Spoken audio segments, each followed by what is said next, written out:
Okay, ladies and gentlemen, welcome back to Truth Daily. I am your host, Brandis P. Bonos, and I have an excellent episode coming up for you guys today. Hope you guys are excited. Here we are again,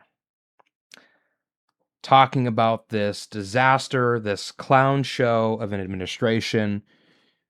Here we are. So, we're going to be talking about ICE. We're going to be talking about Pam Bondi and the Epstein files and her disastrous hearing in front of the House Judiciary Committee on Wednesday. What a disaster that was. What a complete and utter shit show that was. I mean, it was. If you guys went and saw the clips, and I'm going to play a few of them for you guys today, but if you go and see these clips on Twitter, on YouTube, it's terrible. It's horrible. And the level of gaslighting and lying and psychological manipulation that she's trying to wage on the American public, it's pretty embarrassing. It's disheartening. It's shameful. It's treacherous, honestly. So we're going to be talking about that. We're going to be talking about that atrocity of a hearing. We're also going to be talking about Tom Homan drawing down thousands of ICE and Customs and Border Patrol agents from Minneapolis. As you guys know, Operation Metro Surge, which was kicked off on December 1st, 2025, with the goal of deporting and detaining illegal immigrants, investigating fraud, especially fraud as it was connected to the broader Somalian refugee community that is in Minneapolis and St. Paul. If you guys are not aware, Minneapolis and St. Paul, these cities have the largest concentrations of Somalian refugees in the entire country. And so ICE and Customs and Border Patrol went into Minneapolis and St. Paul not only to arrest and deport illegal aliens, but also to investigate fraud. Fraud specifically through social services to the tune of billions of dollars. And so we're going to be talking about that. We're going to be talking about Tom Homan, this appropriations bill disaster. It's looking like the government might shut down again. That's great. So we'll be talking about that.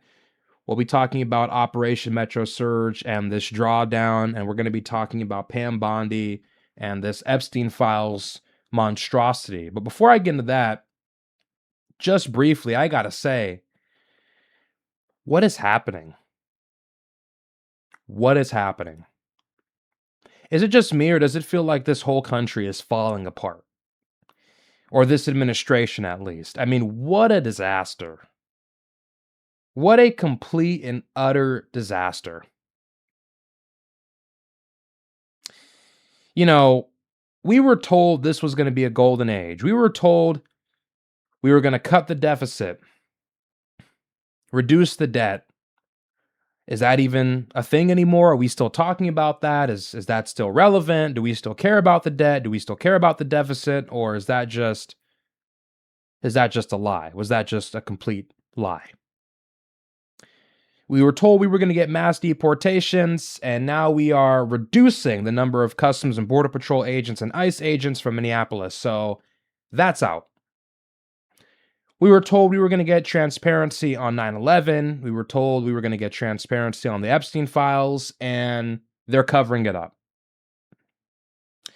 We were told no new wars, and now we have all kinds of military naval assets deployed to the Middle East, carrier strike groups, aircraft carriers. So seems like a war with Iran or some kind of escalation is imminent. I mean, on every front, we have been bamboozled.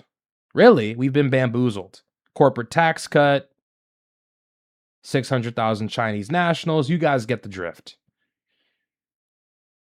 Potentially, they wanted to pass an anti-Semitism hate speech law last year. I guess that fell through. I mean, this administration is just a disaster.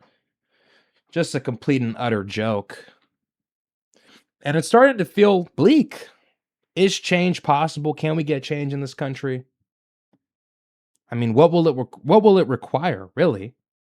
You know? Seems like things only get worse. Seems like it's all a mirage. But anyways, I don't want to go too on or spend too much time going off on that. We got to get into this Pam Bondi story. I mean, did you guys see this hearing? Did you guys see this Pam Bondi hearing on Wednesday? I mean, what a nightmare. So, for those of you who are not familiar, Pam Bondi was called in to testify in front of the House Judiciary Committee on Wednesday to talk about the Epstein files and the release of the Epstein files.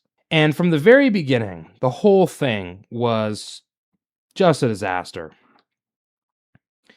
Jared Nadler, Jamie Raskin, all these other House Democrats, people I have no idea about, people I've never heard of in my life, are grilling Pam Bondi about her release of the Epstein files, about redacting co-conspirators' names, about unredacting the names of victims, which they were told not to do by members of the House. So she's being grilled on this. They're holding her feet to the fire. They're asking her, why haven't you indicted anybody? Why are you not investigating the claims made by the victims of this Epstein sex trafficking network? Why are you not looking into it? Why has nobody been arrested? Why have you not spoken to the Secretary of Commerce, Howard Lutnick? Did Trump know anything about Howard Lutnick and his connection to Epstein before assigning him to his current position? And of course, the whole time she is deflecting, she is denying. She's telling Thomas Massie that he has Trump derangement syndrome. She's telling Jamie Raskin he's a washed up loser lawyer, a failed politician, or she said that to Thomas Massie. Jared Nadler is asking her about, why haven't you indicted anybody? Why haven't you investigated these claims? She's telling him the Dow is over 50,000, the S&P is over whatever. She's bringing up the stock market. And the whole time, you can see very clearly this woman is deliberately trying to avoid and deflect. It's very clear. And this is classic psychological manipulation tactics. That's what this was. What you just saw there was gaslighting. A perfect demonstration of gaslighting. And people throw that word around a lot. Oh, this is gaslighting, that's gaslighting. This right here, what we saw on Wednesday, textbook example of gaslighting. And for those of you who don't know, gaslighting it's essentially where somebody is trying to make you question your own sanity. You have a version of reality in your head, and you arrived at these positions and these beliefs through logic, through your faculties, your ability to reason and think critically, and the person in front of you is telling you, you're crazy, you can't think clearly, you're just seeing things, you're hallucinating, in an attempt to make you question if you are actually a sane and reasonable individual. That's what gaslighting is. That's what we saw there on Wednesday. Jared Nadler is asking her, why aren't you investigating anybody? Why aren't you indicting anybody?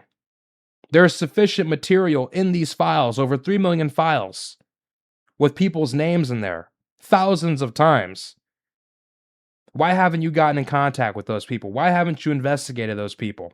She's going to deflect. She's going to say, well, Merrick Garland was sitting here 2 years ago or 3 years ago. Why didn't you guys have him bring it up? Oh, think about how great the Trump administration is doing. You have Trump derangement syndrome. You're crazy. It's like, really? Does anybody buy into this? Does anybody think this is persuasive? This is anybody with a grain, a modicum of common sense can see exactly what she's doing. She's trying to psychologically manipulate the viewers, the public.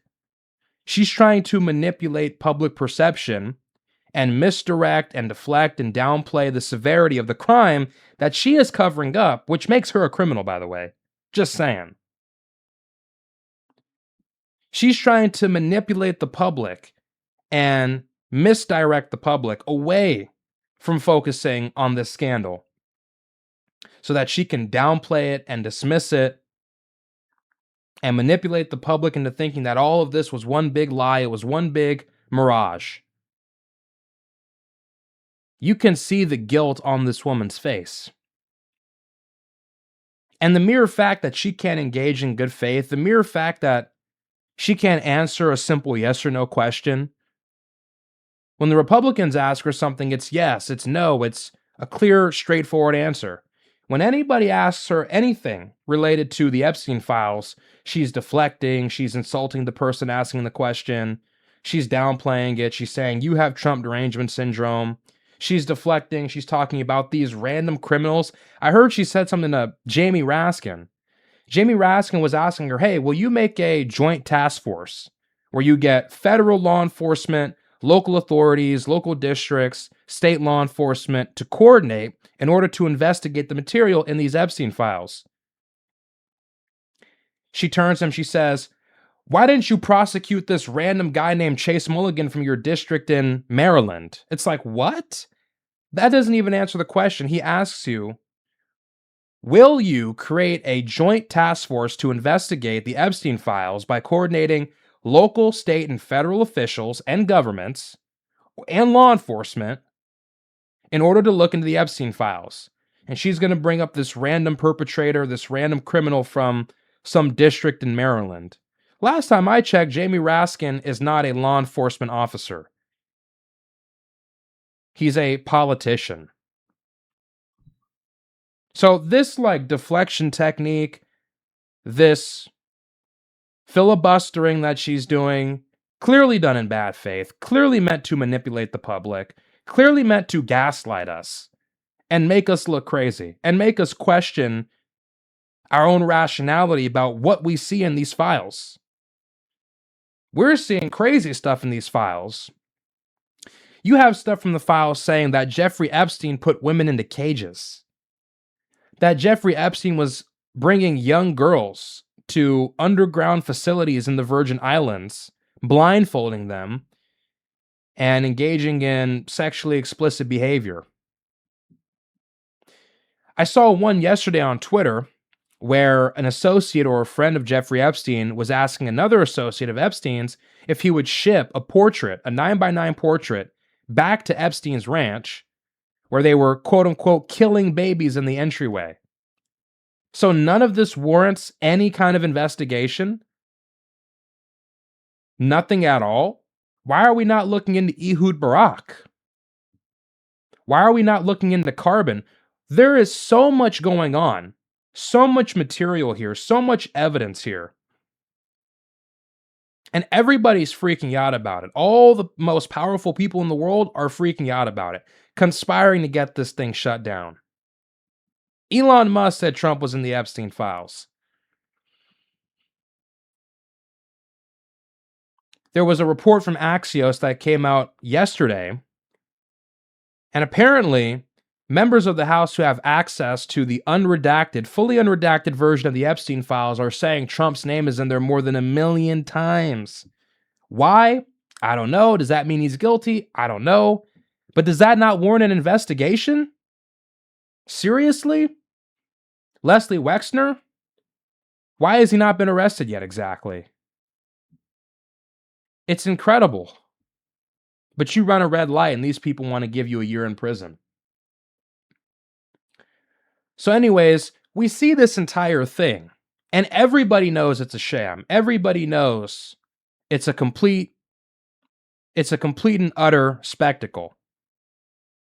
And she went in there with the goal of gaslighting. She went in there with the goal of manipulating the public. She went in there with the goal of not answering questions in good faith about the files. I saw a photo yesterday. Look at this. Let me close myself out real quick. Do you see what this says? Pam Bondi had a list of Representative Pramila Jayapal's search history. Do you see this? She came in there with insults and dirt that she was ready to sling at anybody who asked her questions. So she came in there with insults locked and loaded for Raskin, for Jayapal, for Ted Lieu, for everybody in the House. Do you think somebody like that is coming in there in good faith? Or do you think that she was told before she went into this hearing, hey, muck things up, divert, manipulate, misdirect, insult, talk about how good Trump is doing, talk about the administration, glaze Trump, double down, call them crazy, say they have Trump derangement syndrome. Don't answer any question in good faith. Filibuster as much as you possibly can. Chew up the time. It's like, this is so unserious. And this is supposedly the transparency that the American people deserve. Is this the government that we deserve? Is this the DOJ that we deserve? Where we're being lied to in the most brazen, in the most evil and sinister and cynical way imaginable, this dumb, stupid, bimbo ghoul. Holy, with this annoying, screechy voice. I'm not gonna get in the gutter with you. I'm not gonna get in the gutter for this woman. Trying to talk over people. Not letting them reclaim their time. I mean, people like this should be held in contempt. This woman needs to be impeached. This woman cannot be the attorney general. She's not fit. She is not fit. This woman has no principle, no virtue, no decency, none of that. It's a big slap in the face to all of us. And here's the crazy part. You know, these people go in there, they swear on the Bible, they promise to tell the truth under oath. She comes in there with her little Christian necklace on and her cross pendant. They say, I pledge of allegiance to the flag of the United States of America and to the republic for which it stands, one nation under God, indivisible, with liberty and justice for all. They go in there and say the Pledge of Allegiance. They go through all these formalities, and then they lie to us for 4.5 hours. I mean, where is the respect for civic decency, order, respect? We are being spit on every single day that these files do not come out. Until we get all 6 million of those files and the names of every co-conspirator and the names of every perpetrator and criminal and rapist is not redacted, until all of that information is made public, these people should be held in contempt. And these people can go to hell for all I care. Straight up. And think about the trajectory of all of this. Think about it. What were we told going all the way back to February of 2025, last year? What were we told?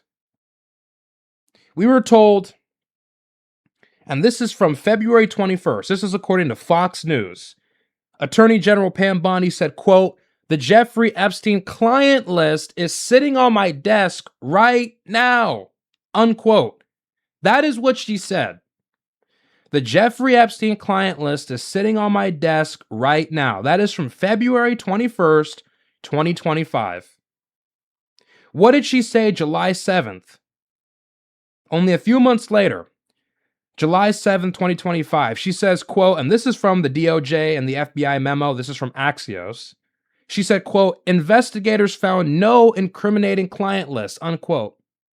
Direct contradiction. So in February, you say the client list is sitting on my desk right now. The Jeffrey Epstein client list, sitting on my desk right now. She said that in February. March, April, May, June go by, 4 months. We get to July, and in the first week, she completely flips her stance. There is no incriminating client list. So then why did you tell us that in 2025? And here's the question. Can any of these people be trusted?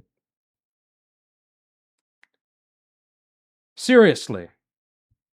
Can Pam Bondi be trusted to handle this? How do we know these people aren't tampering with the files? How do we know there isn't some conspicuous cover-up going on? I mean, obviously this is a cover-up, no question. But how do we know the evidence hasn't been tampered with? Files might have gotten deleted, photos might have gotten deleted, internal memos might have gotten corrupted. Who knows? How can you trust any of these people to be transparent about any of this at this point? Straight up. So like I said, in February, they say the client list is on my desk. 4 months later in July, she says there is no client list. And to make matters worse, she said she found no evidence to predicate an investigation into uncharged third parties beyond Epstein and Maxwell. Okay, so let me get this straight. Les Wexner, Prince Andrew, Howard Lutnick, Donald Trump, Leon Black, Steve Bannon, the Clintons, these people need to be investigated. These people are all over the files. There was a report that came out from Axios yesterday that said in the unredacted version of the files, Trump's name is in the Epstein list 1 million times. Now, I don't know if that means he's guilty. I don't know why he was in the files 1 million times, but that's a lot of times. Does that not warrant any kind of investigation, any kind of scrutiny? Are you serious? This is so bad. This is so bad. And how anybody can trust the DOJ and Trump and this administration to be transparent about this issue moving forward is beyond me. These people cannot be trusted. I don't know what else there is to say. These people cannot be trusted. They need to be removed immediately. And let's not forget, we would not have these files right now if it was not for a discharge petition that was filed and signed on November 12th, 2025. And do you guys remember the way the Trump administration treated the people who put their names on this petition? Not this. Do you remember the way they were treated? Lauren Boebert, Marjorie Taylor Greene, Nancy Mace, they were getting phone calls. The Trump administration issued a declaration that anybody who signed this discharge petition to force a vote on the Epstein Files Transparency Act was engaged in a, quote, hostile act against the administration. They brought Lauren Boebert to the Situation Room to get her to remove her name from the petition. They tried to pressure Marjorie Taylor Greene, Thomas Massie, Nancy Mace to remove their names from the petition. And then in August, during the recess, Mike Johnson, Speaker of the House, wouldn't swear in this representative named Adelita Grijalva from Arizona. He wouldn't swear her in because she would have been the final vote that was necessary, the 218th signature on the discharge petition to force a vote on the Epstein files.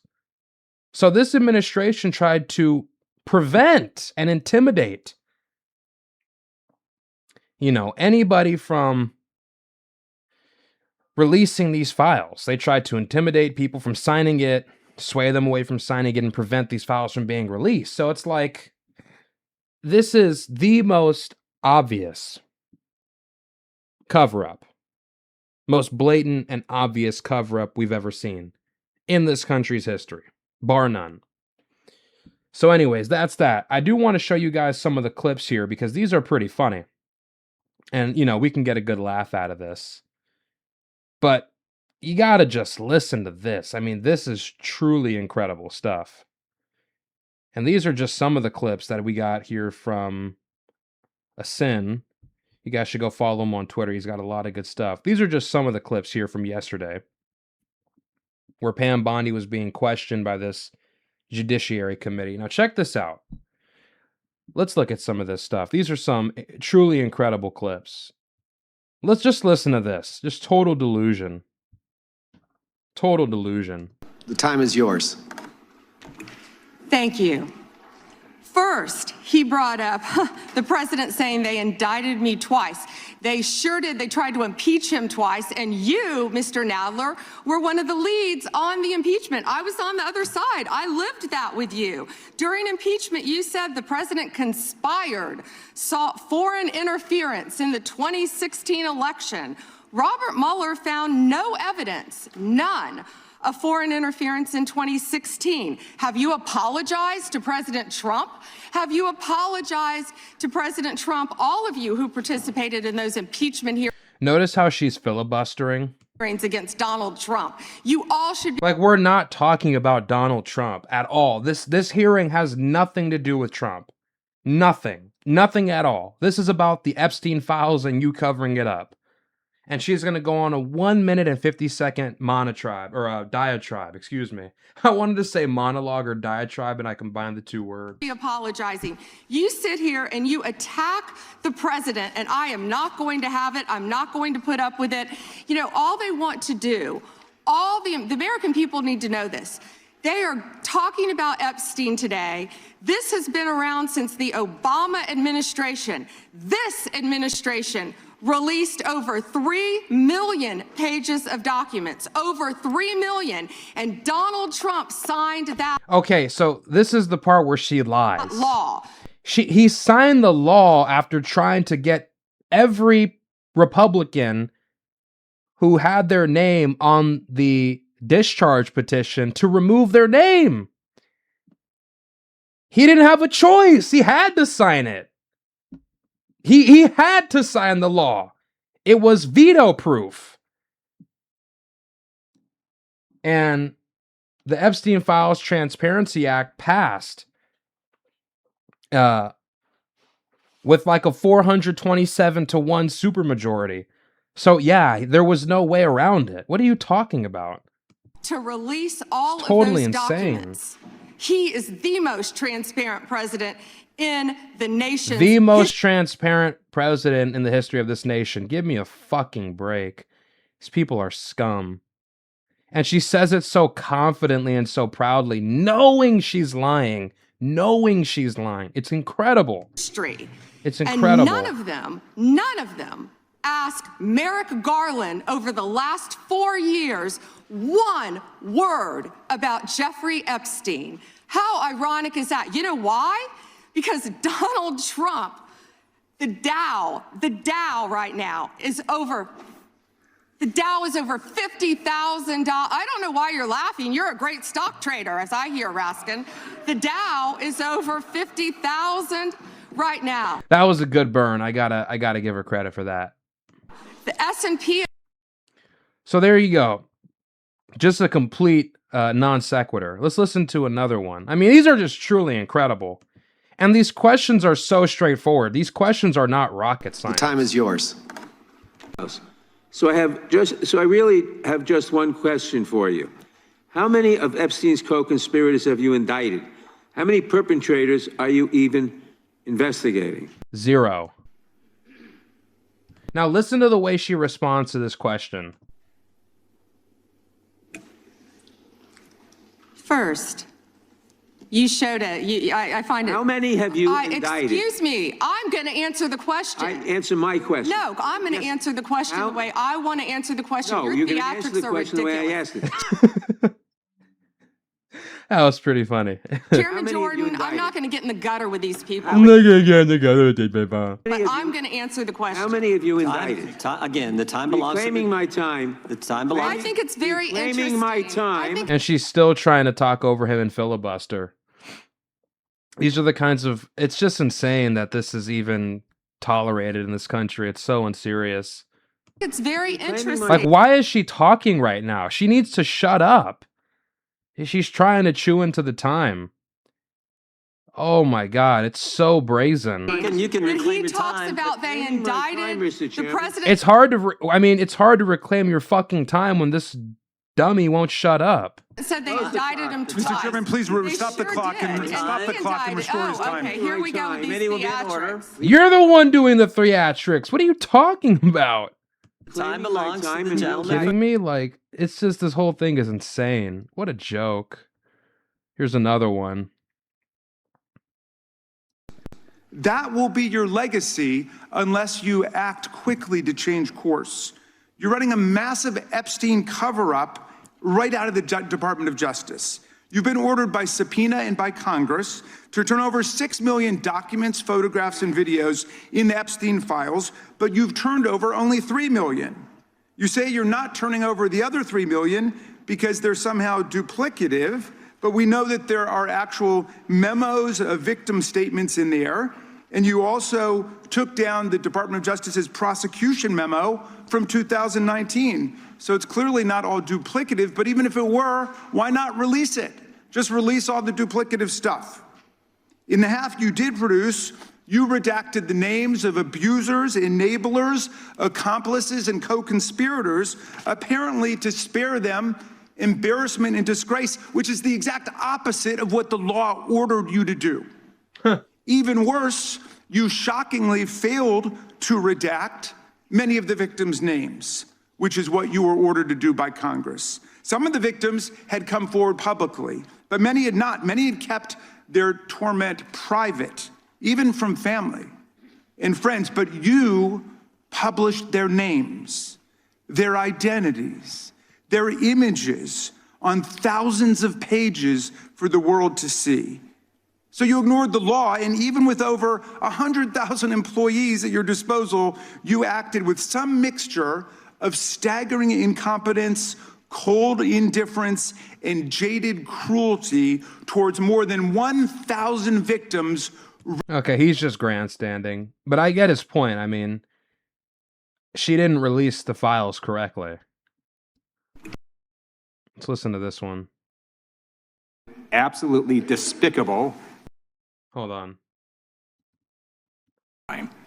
That's why I find it absolutely despicable that you sought to protect Epstein's clients, like former Prince Andrew.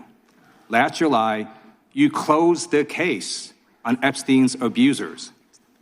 The July 2025 memo from your Department of Justice stated, quote, "We did not uncover evidence that could predicate an investigation against uncharged third parties."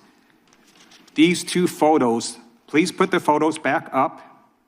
These two photos staring you in the face are evidence of a crime and more than enough evidence to predicate an investigation. Literally. So she just lied. He just flagrantly lied. Just flagrantly lied. She said there is not enough material to predicate an investigation into uncharged third parties. And then we get the files, and you have photos of Prince Andrew in the act of what looks like, I don't know, sexual misconduct against a minor or somebody who's unconscious. Against former Prince Andrew.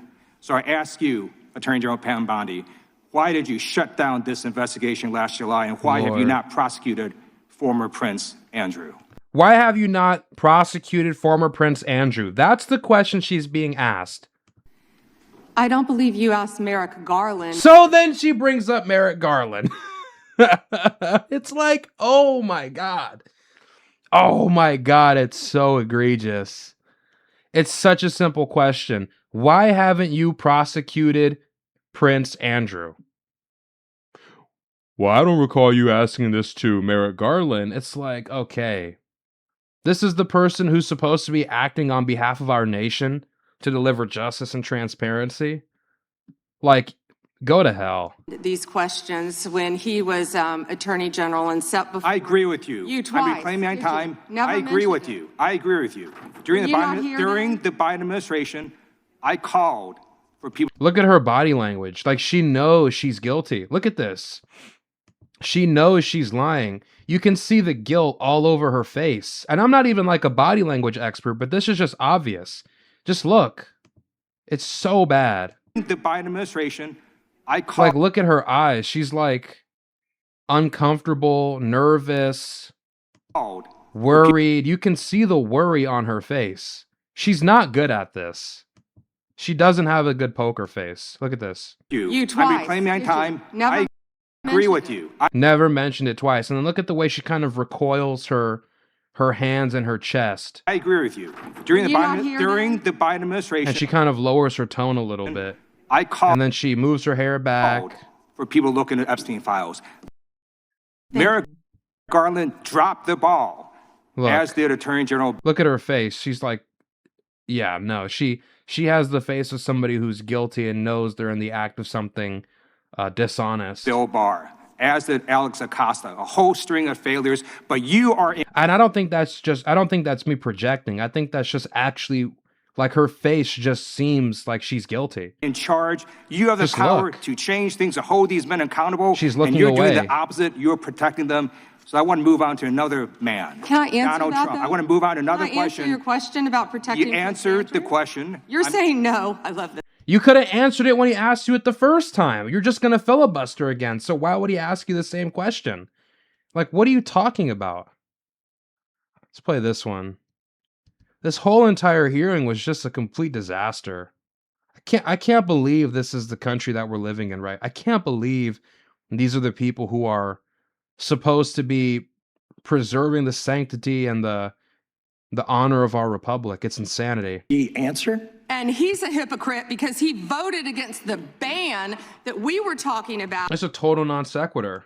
on deep fake AI porn. Only 2 people voted against it, and you were one of them. And now she's trying to get loud and shame him and bring up something totally irrelevant. Hypocrite. The gentleman's time has expired. You didn't answer the question. Mr. Yeah, Chairman, I would, point of Mr. order. Chairman, could she answer the question? Chairman, I was wondering. Yeah, she never answered anybody's question. Let's play this. I think this was the precipitating clip. To Biden, let's go back to FBI. Did you ask Merrick Garland that the last 4 years? Did you? I wonder how many times she said Merrick Garland's name. 50, 60, 70, 100? Like, that was her calling card the whole time. talk about Epstein? I'm at reclaiming all my the time. last I'm 4 glad you're years? asking about Merrick Garland. You don't get to reclaim because time this when is you don't- bigger than when you can't- Watergate. when I don't answer a question the this way you- It's just a filibuster. This is just a filibuster. goes over 4 administrations. You don't have to go back to Biden. Let's go back to Obama. Let's go back to George Bush. This cover-up spans decades, and you are responsible for this portion of it. And that's now, where the I want to most know at what transparent- point did the FBI and the DOJ decide that Lex Wessner was not a co-conspirator? Because our Epstein Files Transparency Act requires you, please put it Time back is on up. the screen, please, to release the internal decision about whether to prosecute him or not, and it's not in the files, and it's not in the files for any of these other men. Time of the gentleman has Which expired. may she That's a pretty straightforward question. Why did you not release the internal decision on whether or not to prosecute Jeffrey Epstein's co-conspirators? That is supposed to be in the files. That is stipulated in the act. Why are they not in there? That's like an obvious cover-up. Anyways, this is what I was talking about earlier with Chase Mulligan. Look at this. It's disgraceful. Will you create a joint task force of the Department of Justice and At least anybody with like a grain of intelligence and common sense knows this is like an obvious attempt to cover up. Like she might have had a few good zingers. Oh, you're TDS, you're insane. Merrick Garland, random guy who committed a crime, random illegal immigrant who committed a crime in your district. But like, we all can see right through this. One group of people is trying to get transparency on Jeffrey Epstein and all the files, and this person is trying to cover it up. It's like that dynamic it's like glaringly obvious throughout this entire hearing. She's just trying to deflect. But I mean, what better strategy was there than to deflect? I really can't think of one, so I don't know.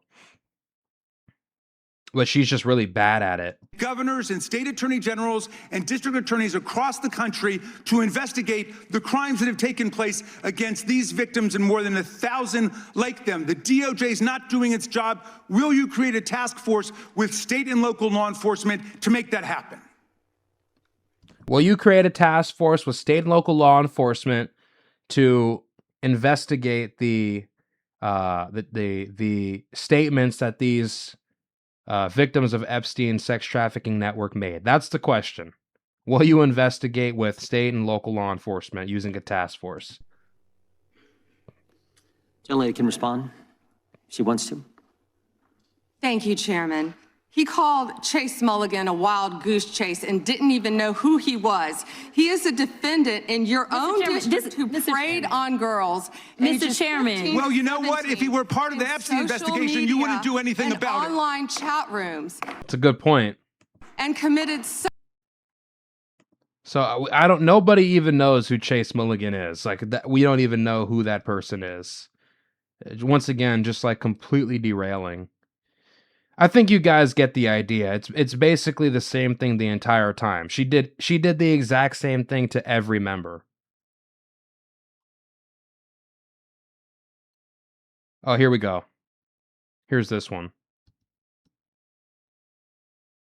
This is the last one I'll play, and then we'll move on.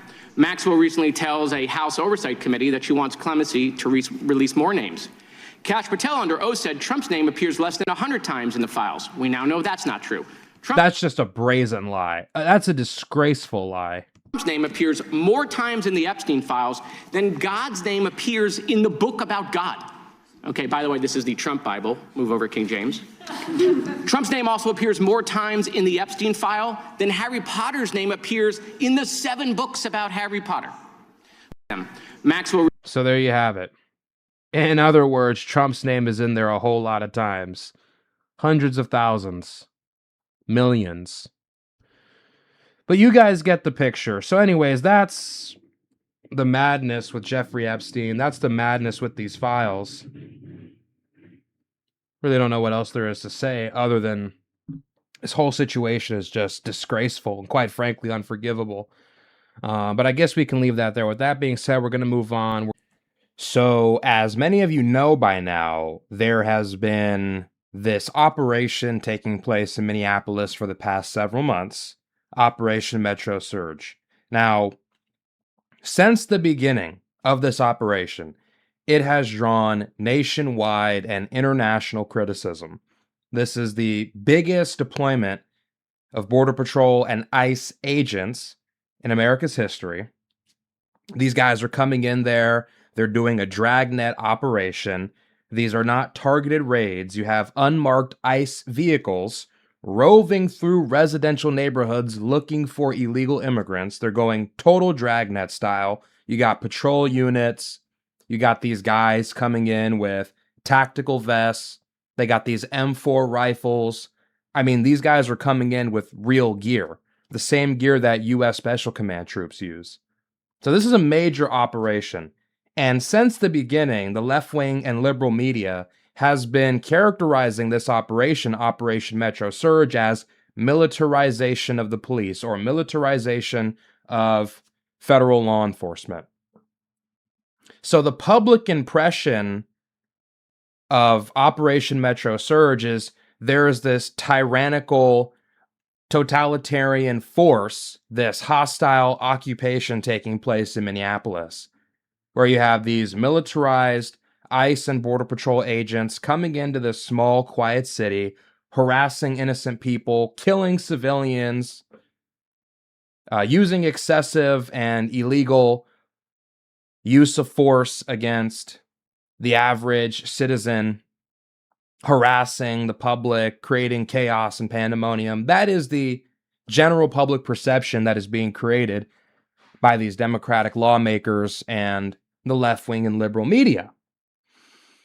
But the entire reason that these troops were even deployed here to begin with was to investigate fraud, specifically as it relates to this Somalian scam ring. I think you could legitimately call it that. And for those of you who are not aware, this scam ring stretches across the community. It isn't just the LLCs that were created by fake Somalian, or fake Somalians, but these fake LLCs that were created by these Somalian refugees, the people who were a part of actually leading these scams, but you had people from the community, regular refugees, moms and dads who happen to be Somalian, who were using their children as a tool to get money. And what they would do is they would create a fake profile of their kid and say their kid, they would basically create a fake autism diagnosis so that their child could qualify for government benefits. And whatever clinic would offer the family the greatest kickback, that's where the family would send their child. So there was almost like a competition on who could scam the hardest going on here. That was the level of scamming taking place. You had fake food drives and fake daycares and fake clinics. So the scamming is local. It's at the local level. The entire community is in on it. Let me not say the entire community, but many of the people in the community are in on this. It's a huge scam. And everybody there is more or less turning a blind eye to it. Mind you, this has been going on for several years. So Trump sends his guys in there. He sends in ICE. He sends in Border Patrol to investigate the situation to see what's going on. And it immediately evokes backlash from the Minnesota locals. You have these ICE signal group chats, these rapid response teams that are tracking ICE vehicles. They're putting the license plate numbers into databases. They're giving real live updates on the last time a particular ICE vehicle was seen and what specific street it was seen on. And they're doing this all day long, 24/7, nonstop. We have photos. This is posted on Fox. And the Fox digital team was entering these group chats to see what was going on, what was taking place.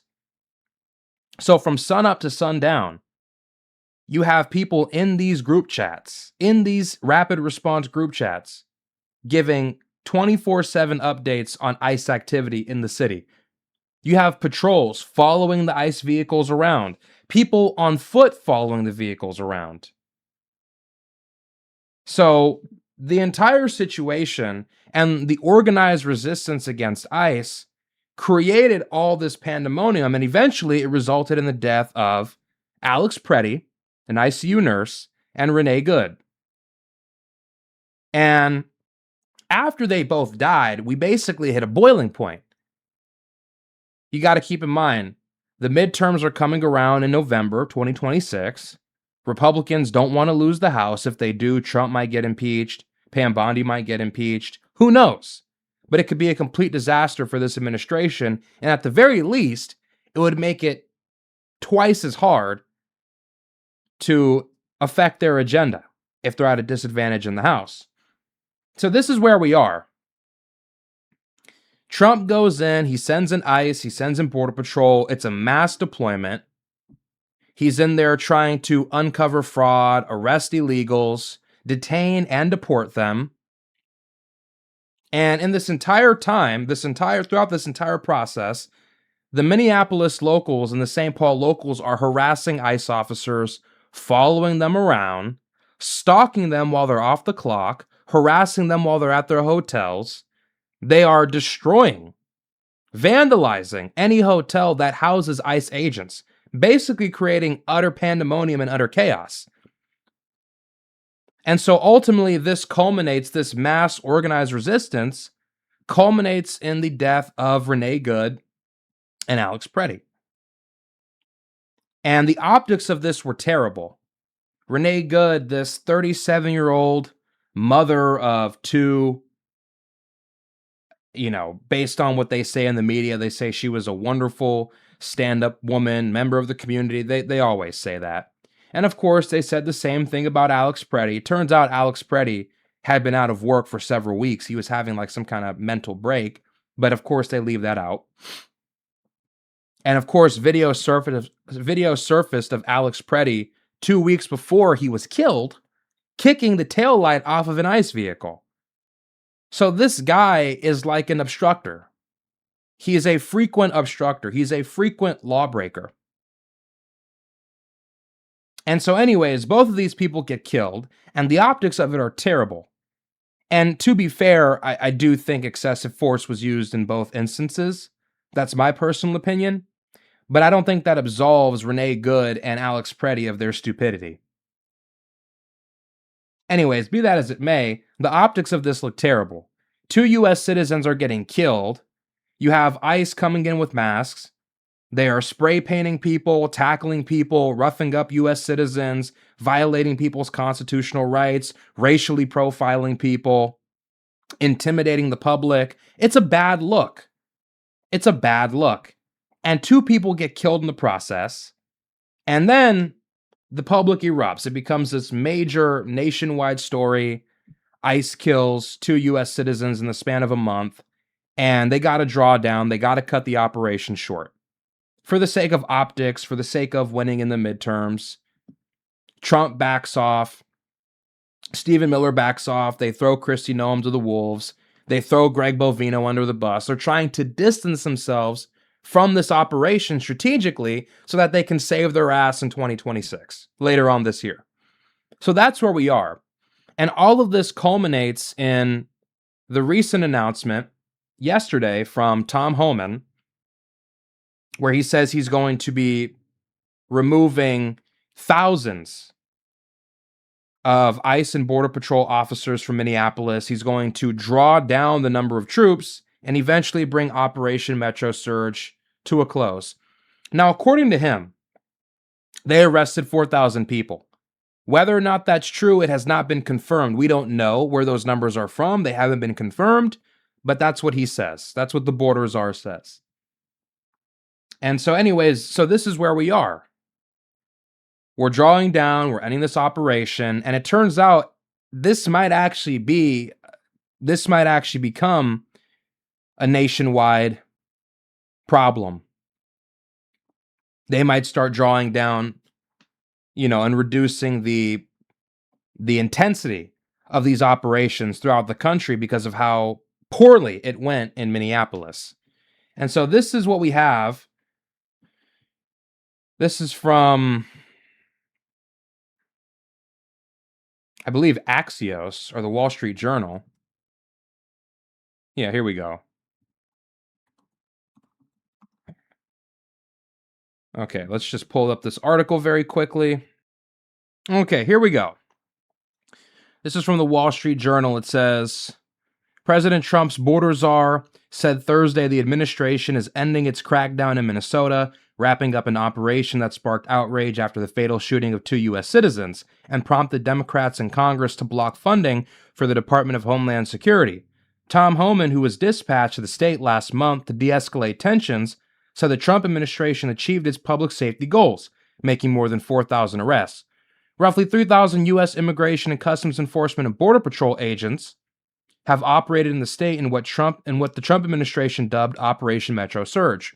Minnesota Governor Tim Walz condemned the 2-month-plus surge, calling it an unnecessary, unwarranted, and in many cases, unconstitutional assault on our state. That's what Tim Walz said. The enforcement actions left us with deep damage and generational trauma. Oh, give me a break.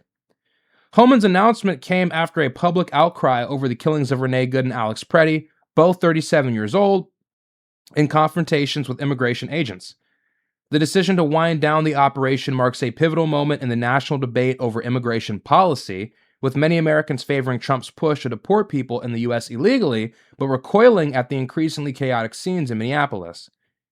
Citing the shootings, Democrats on Capitol Hill have insisted they won't approve funding for DHS, which oversees ICE, unless congressional Republicans and the White House agree to restrictions on immigration enforcement operations. Some have demanded the resignation of DHS Secretary Kristi Noem, whom Trump has continued to support. And by the way, we're going to go through the demands that Democrats are making before they sign off on the fiscal year 2026 appropriations bill to fund DHS. I mean, the demands are ridiculous. On Thursday afternoon, Senate Democrats blocked a measure to fund DHS through the end of the fiscal year in September, saying they hadn't made enough progress in negotiations with Republicans. The vote failed, with 52 in favor and 47 opposed, short of the 60 votes needed to advance under chamber rules. So when it comes to an appropriations bill for the fiscal year, you have to achieve a 60, you have to have a supermajority or whatever they call it. You need 60 votes in the Senate. A simple majority of 51, that's not good enough.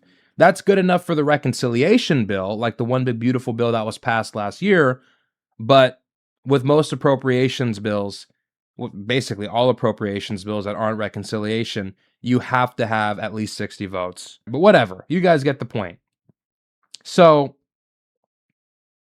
this is where we are, and we're just going to go through the stipulations that the Democrats are demanding from Republicans. So keep in mind, this information is from Benny G. Thompson, a Democrat from Mississippi. He's a ranking member of the Committee on Homeland Security, and he released a letter to the House urging them against voting for this funding package for DHS. So this is what he asked for, verbatim. These are his words. And he stipulates 10 things. First, DHS law enforcement officers must be clearly identifiable and prohibited from hiding behind masks. ICE must also use only judicial warrants, not DHS-signed administrative ones, for its enforcement operations. Future operations must be targeted, unlike ICE's current dragnet approach, which puts all community members at risk. No more roving patrol units through cities. ICE must obtain judicial warrants before conducting any operations on a particular residence or establishment. Racial profiling and immigration enforcement must stop. Sensitive locations like schools, daycares, hospitals, churches, and courtrooms are not acceptable locations to carry out operations. The federal government must cooperate with state and local law enforcement on all investigations regarding the use of deadly force. Congress must also rein in the sweeping surveillance systems DHS is using to crack down on protesters and the president's political opponents. I'm guessing that means biometric technology and these large databases that you can use to cross-reference people's personal information. The thousands of federal law enforcement officers assisting ICE with immigration enforcement across the U.S. must return home and go back to their designated missions. This includes sending CBP personnel back to the border. This is the ninth thing, number 9. We must claw back the blank check Republicans gave ICE and CBP in the One Big Ugly Bill. The money provided through the One Big Ugly Bill is sufficient to fund both agencies for years with few, if any, guardrails. And what that basically means is they want to pass legislation that would create more requirements before ICE or Customs and Border Patrol could take the money. So they would have to use that money for specific things. They'd have to buy a certain number of body cams. Or they might just pass a bill that allows Congress to rescind or reallocate portions of the money that was given to ICE last year in that reconciliation bill. And then lastly, they want Kristi Noem to step down. So these are their demands. No racial profiling. You can't wear a mask. You have to make sure you have your ID on. You can't go to schools or daycares or hospitals or churches. I mean, this is just insane. You can't use surveillance systems to crack down on protesters.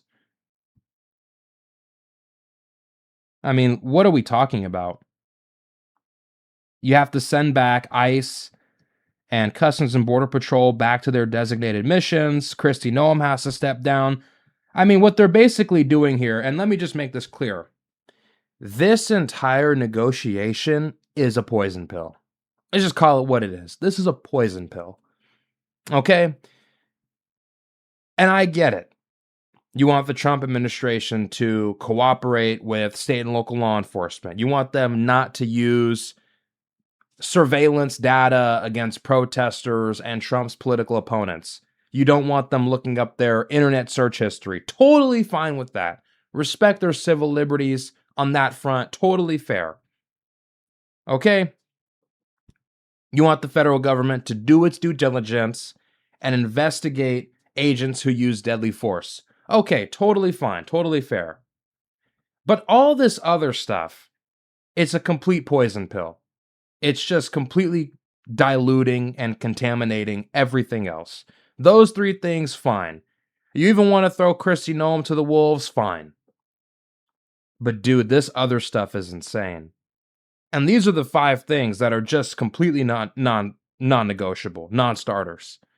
If you want any kind of mass deportation program, this is not going to work.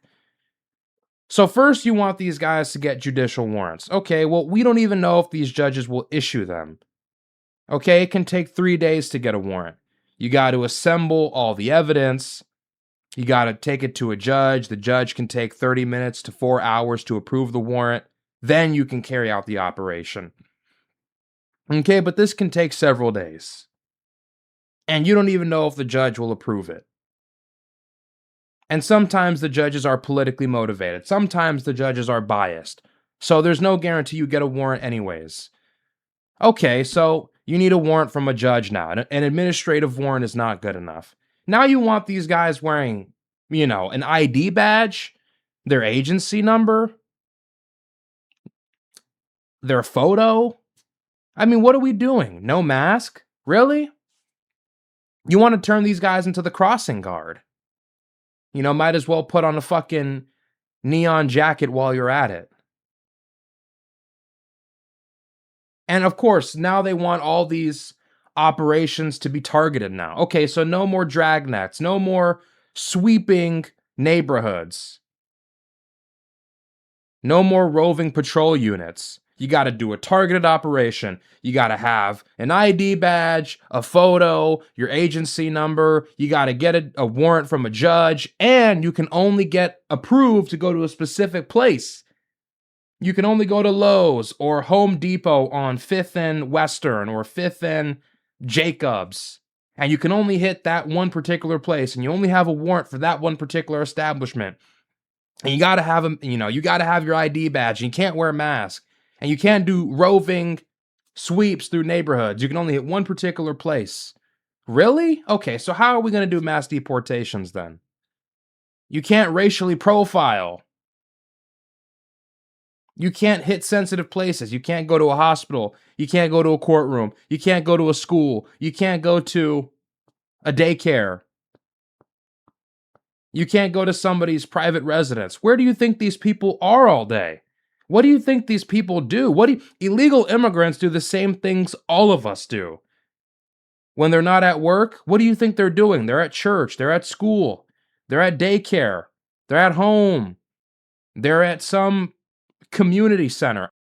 They're at the hospital. I don't know.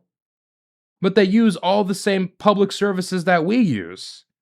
Okay, so we can only arrest these people when it's convenient for them? What the fuck are we doing? They're going to completely neuter ICE and Customs and Border Patrol. This is a complete poison pill. This whole appropriations bill is a complete wash. Honestly, just shut down the government. Okay, fine. Shut it down. Because what are we even doing? What even is the point? Even if we fire Kristi Noem, even if we cooperate with state and local law enforcement, even if we investigate agents that use lethal force, even if we reallocate the money from the One Big Beautiful Bill to fund some other agency or fund some other program, or we even rescind it altogether, even if we do all that, that still won't be good enough for the Democrats. They're still going to want you to walk around with an ID badge. You can't hit up schools. You can't hit up hospitals. You can't hit up nursing homes. You can't hit up daycares.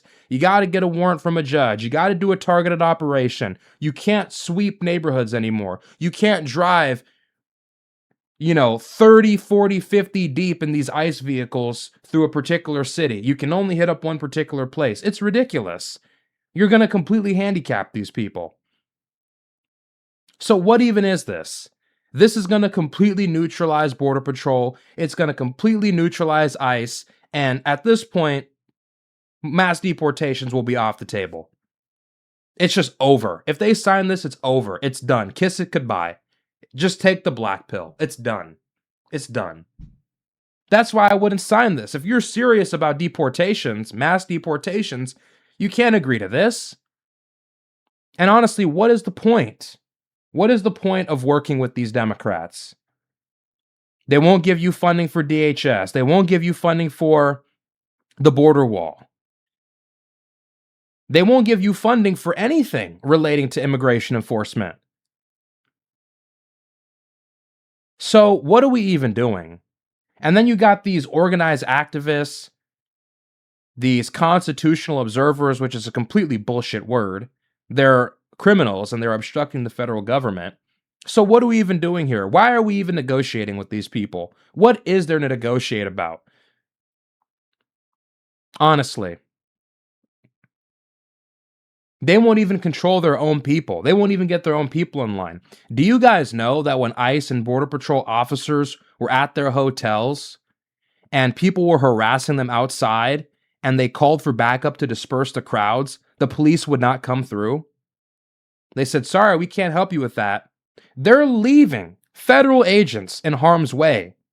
They're leaving them to the wolves to be killed by these raging leftist lunatics. So what are we even doing? The politicians are in on it. These protesters are in on it. Congress, the Democrats in Congress, they're in on it. The local government is in on it. And at this point, they leave you no choice. They're going to make it impossible to do mass deportations. You can't do sweeping raids through neighborhoods? Really? You can only hit up an establishment that you got a warrant from or that you got a warrant for from a judge? That's extremely inefficient. You're going to spend 3 days getting a fucking warrant so you can go to a Home Depot and arrest, what, 50 people? What is that? If you get lucky, you'll arrest 50 people. So this whole thing is insane. They're trying to make it way more bureaucratic, way less efficient, way more complicated. You're not going to be able to do mass deportations with this. It just won't happen. And they got to wear body cams, and they're going to review all the footage. Totally insane. And you can't racially profile people. Listen,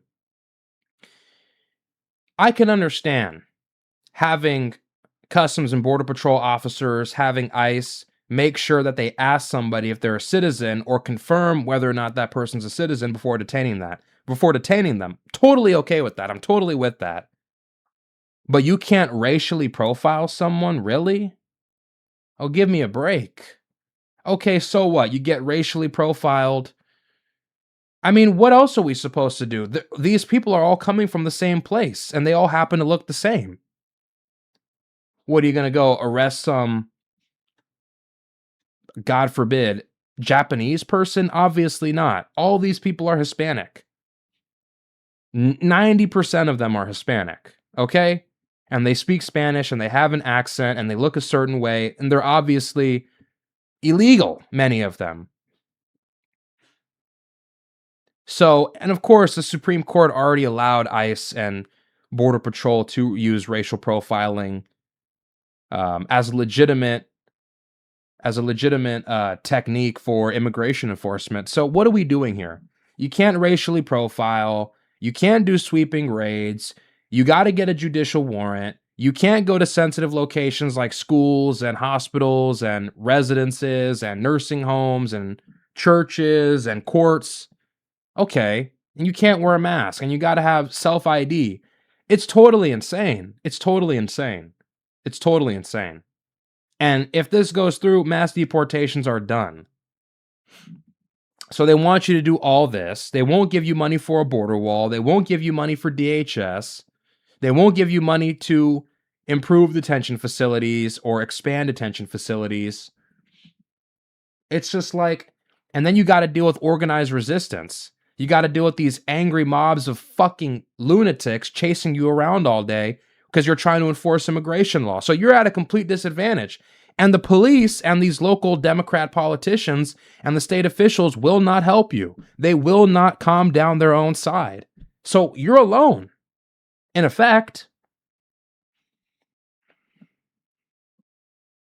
And it's like at this point, the only thing we can really do, honest to God, the only thing we can really do, we only have a few options. And I'm really starting to lose hope with this. It looks like mass deportations are done. It's just done. It's over. Midterms, and if they have to sign this appropriations bill at some point. They can't leave the government shut down for that long, so they'll probably end up capitulating. And if they do, just you can kiss mass deportations goodbye. Honest to God, the only thing we can do, really, is try to fund the infrastructure for this. That's it.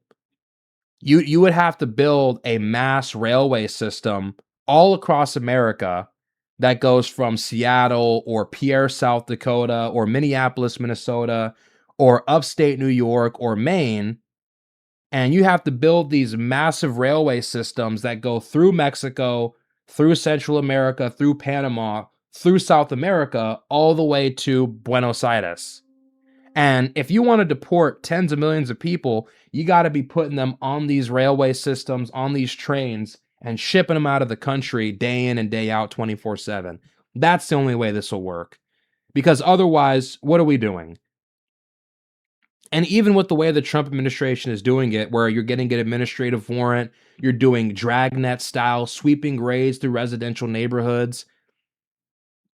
I mean, even using that method, doing mass deployments to cities, 3,000 plus, Border Patrol and ICE agents, even doing that, you're only getting 4,000 arrests in 2 months. That's not enough. That's not going to cut it. You'll never get mass deportations that way.